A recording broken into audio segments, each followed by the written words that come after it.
Nous allons commencer avec Click. Click, c'est l'application de messagerie collaborative. En version bureau ou mobile, vous avez toutes vos conversations à portée de main. Alors, j'ai découpé cette vidéo en plusieurs parties pour qu'on distingue les principales fonctions puisqu'elles se répondent toutes. Donc, dans un premier temps, un tour d'horizon de ce que vous avez sous les yeux sur cette plateforme et juste après, les fonctionnalités.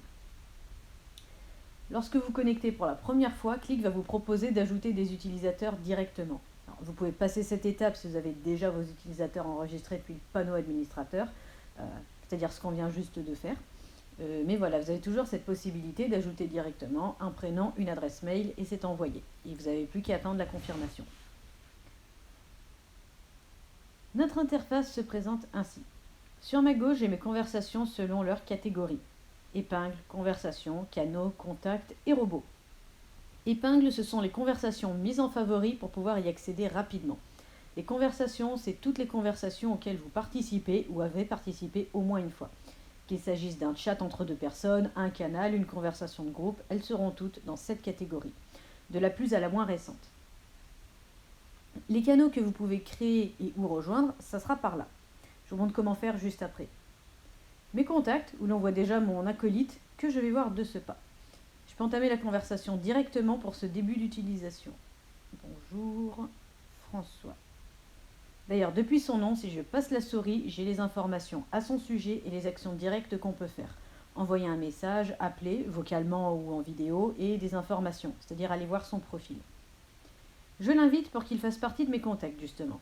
Il recevra une notification pour l'en informer et sera libre d'accepter ou refuser. Pour les robots, nous avons Taz. Taz, c'est votre petit assistant. Comme il vous l'annonce ici, vous pouvez lui confier des documents, faire des recherches et compter sur lui pour vos notifications. Très pratique quand vos applications sont interconnectées. Il vous notifiera tout ce qui a trait à votre profil. Si quelqu'un a partagé un fichier avec vous, un rappel de réunion X temps avant, etc., Taz vous informe de tout ça. C'est tout regroupé dans le canal avec Taz. Comme ça vous évite d'aller dans tous vos canaux de conversation pour retrouver quelque chose. Les notifications, c'est avec Taz. Là, François m'a répondu. Du coup, il apparaît dans mes conversations comme celle que j'ai avec Taz.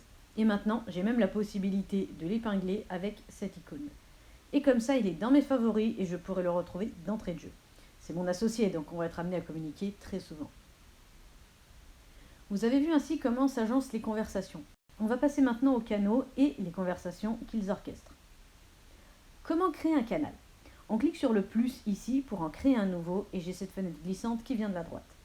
La première ligne consiste à nommer le canal qui sont intelligibles pour tous et surtout vous avez sa nature à sélectionner. Un canal au niveau de l'organisation que tout le monde peut rejoindre, un canal personnel dans le sens où j'invite les personnes concernées. Vous voyez d'ailleurs la partie pour inviter des participants à une description du canal. Ou encore un canal externe où je peux inclure des personnes externes à l'organisation comme un partenaire commercial ou un fournisseur, comme exemple qui me viennent en tête.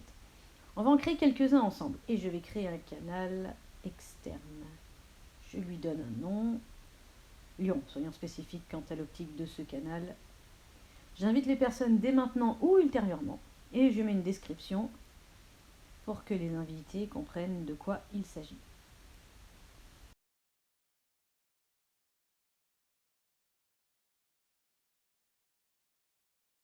Il y a cet onglet avancé que vous aurez remarqué. Ce sont tous les paramètres quant au canal.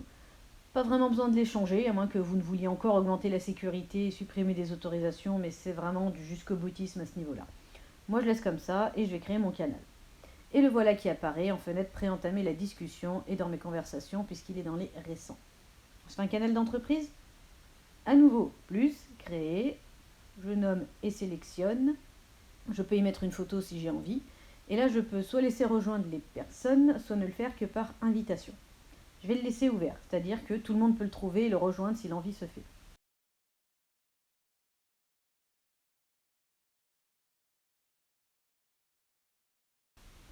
Un dernier personnel pour vous montrer, je vais passer vite.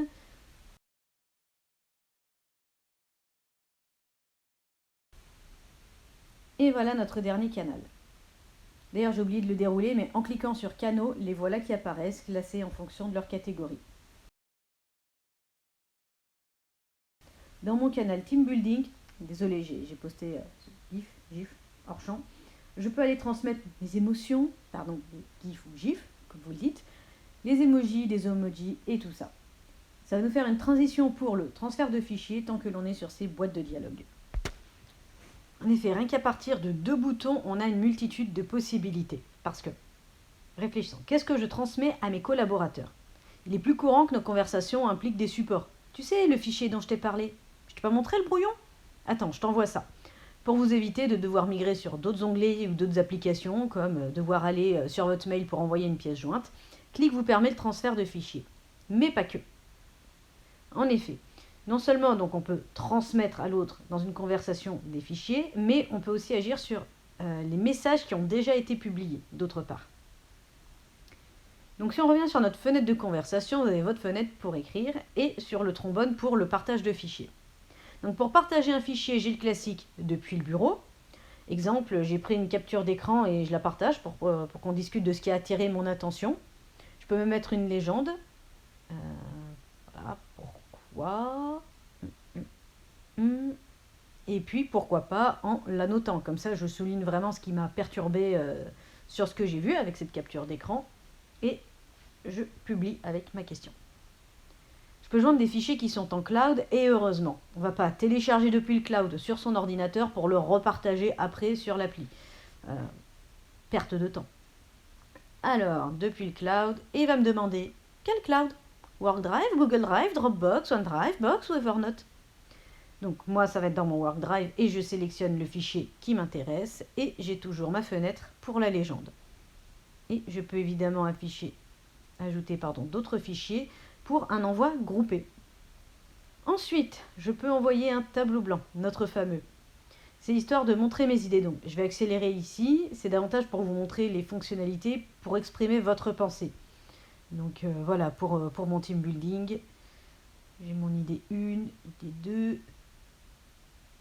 Comme ça, je peux utiliser vraiment juste des lignes très simples, des formes très simples pour exprimer mon idée. Et voilà, et moi, ce que je préfère.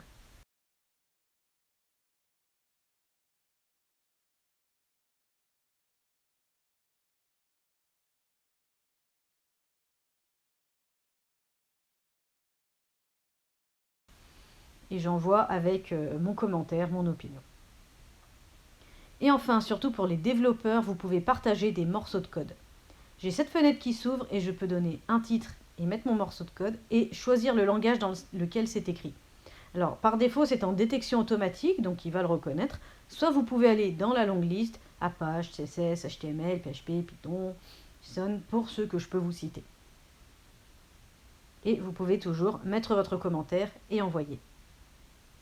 Voilà pour les messages et fichiers que vous pouvez envoyer. Il nous reste encore quelques petites fonctionnalités qui ont trait justement aux messages envoyés. Vous les avez qui s'affichent ici lorsque vous passez la souris. Donc je peux simplement ajouter une réaction avec la petite icône du smiley. Ça peut éviter d'empiler les messages « chouette, super, cool » de tout le monde, surtout si c'est une conversation où on est très nombreux. Comme ça va simplement faire un petit compteur. On peut répondre pour que tout le monde cerne à quel message on répond ou apporte des précisions. Donc pratique quand il y a beaucoup d'échanges et qu'il faut être précis. Là, voilà, François, il a répondu. Donc, il a cité. On a encore d'autres fonctionnalités qu'on va aller voir. On peut bifurquer, c'est-à-dire ajouter une nouvelle personne qui rejoint la conversation à partir de ce moment-là. On ne verra pas ce qui s'est dit plus haut, contrairement à l'ajout d'un participant dans la conversation. On peut garder les personnes d'avant ou pas. Donc on voit que la conversation prend d'ailleurs ce nom par défaut, comme vous le voyez, bifurqué. Ensuite, des fonctionnalités qu'on connaît. Marquer comme non lu, définir un rappel si le message sélectionné peut l'induire, copier l'URL de ce message, épingler le message pour qu'il demeure en haut de la conversation, et pourquoi pas copier ou bien transférer dans une autre conversation Qlik. Donc là, exemple, je sélectionne. D'ailleurs, je peux sélectionner plusieurs messages à transférer. Je peux en plus indiquer que c'est un transfert, comme ça la personne est au courant de ce dont il s'agit. Et voilà, ça va vers une autre conversation. Donc voilà pour les canaux et les transferts de fichiers. Vous avez donc sur la gauche toute l'organisation des canaux et dans vos fenêtres de conversation, les fonctionnalités pour tout ce qui a trait aux messages, qu'il s'agisse de texte ou de fichiers. Et enfin, les appels. Le chat, ça peut aller, mais des fois, c'est plus pratique de s'appeler. Vous connaissez tous le « je t'appelle 5 minutes », le « je comprends plus rien dans le chat, je peux t'appeler », etc. ou pour toute autre raison. Surtout en télétravail et a fortiori en confinement, maintenir le lien humain, c'est parfois important. Voir et parler, ça peut avoir une autre portée que l'écrit. Eh bien, autant rester sur la plateforme et appeler depuis l'application et depuis la conversation même. Je vais aller chercher François depuis l'épingle. Et vous avez cette icône qui vous propose d'appeler audio, vidéo ou faire un partage d'écran. J'appelle. J'autorise le micro puisque j'appelle depuis mon navigateur. Appel en cours, ça sonne. Comment François reçoit cet appel ? Eh bien, sur son application à lui, j'apparais dans le coin et il a les différentes options pour décrocher, raccrocher, m'envoyer un message. Il décroche, il autorise le micro et nous voilà en conversation. Notez que c'est le même principe pour un appel vidéo. Voyez.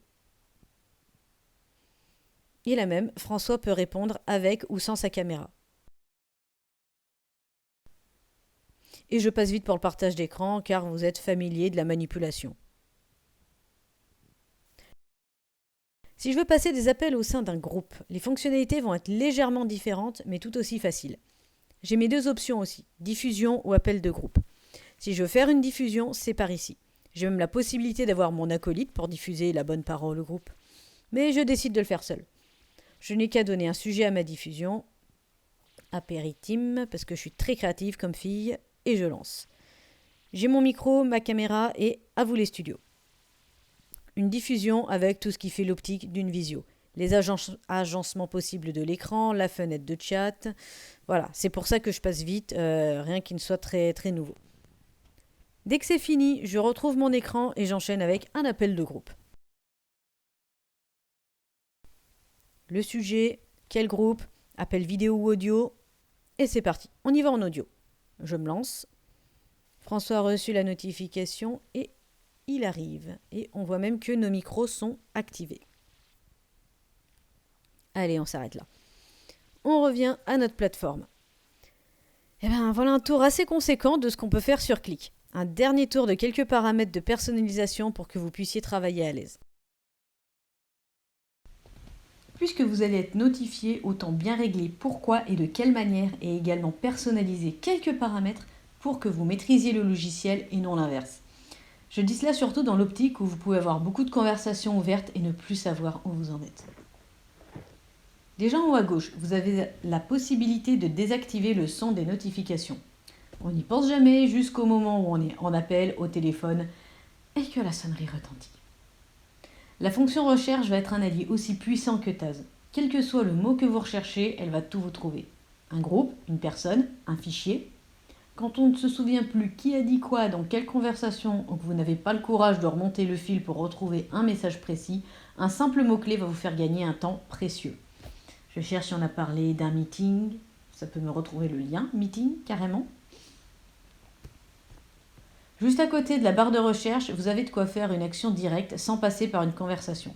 Pour en entamer ou en reprendre une, lancer un appel, etc. Vous avez ici la plupart des fonctionnalités directes. Enfin, si vous cliquez sur votre propre minois, vous avez les informations vous concernant. Vous mettre en ligne, occupé ou indisponible. Apporter une précision, fut-elle la pause café. Et en descendant quelques paramètres que vous pouvez configurer. Et allons-y justement. Vous pouvez réorganiser votre menu. Ce n'est pas une capture d'écran, ce sont bien les catégories que vous pouvez bouger en drag and drop. Comment vous souhaitez afficher vos conversations ? Une seule ou jusqu'à 3 fenêtres ? Et si Click reste dans son application ou s'affiche dans les autres applications Zoho, à savoir une simple ligne en bas de la page pour ouvrir vos conversations sans changer d'onglet. Donc moi je vous conseille de garder le côté transversal, donc de laisser la case décochée. À nouveau, dans les notifications, vous pouvez gérer ce pourquoi vous êtes notifié et sous quelle forme. Vous avez même des vignettes qui vous donnent un aperçu.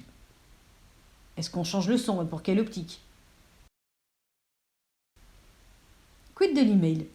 Pour quelle notification je devrais recevoir un email ? Je coche, je décoche selon mes préférences. Pour le thème, rien de très sorcier. Voilà. Bleu, rouge, comme vous voulez. Et pour les liens, c'est configuré comment ils apparaissent dans le canal de conversation. Donc, encore une fois, vous avez l'aperçu dans la vignette. Est-ce que j'autorise les mèmes ? Juste le lien ? J'autorise à ce qu'il soit affiché ? Est-ce que je demande confirmation chaque fois qu'un lien est partagé, pour être sûr que j'accepte que les personnes y aient accès ? Tout ça, vous pouvez le configurer. Est-ce que c'est à chaque fois? Est-ce que c'est jamais?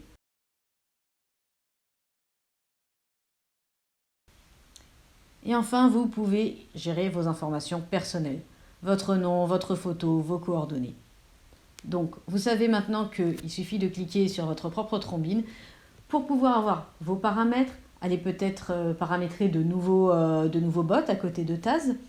Et vous avez aussi de quoi voir vos informations plutôt de l'entreprise, donc ça vous ramènera en général au panneau administrateur, et avoir un petit peu quand même de support, c'est toujours possible évidemment. Et vous pouvez même activer le mode nuit, voilà, si vous le souhaitez. Donc voilà pour un tour d'horizon de Qlik avec, il est vrai, voilà, pas mal de fonctionnalités et en plus je suis passée assez vite, mais n'hésitez pas ensuite, vous, de reprendre cette vidéo et d'y aller avec votre propre rythme pour découvrir toutes les fonctionnalités et même découvrir quelles sont vos préférées. Alors avant de passer à la suite, on va voir s'il y a quand même quelques questions.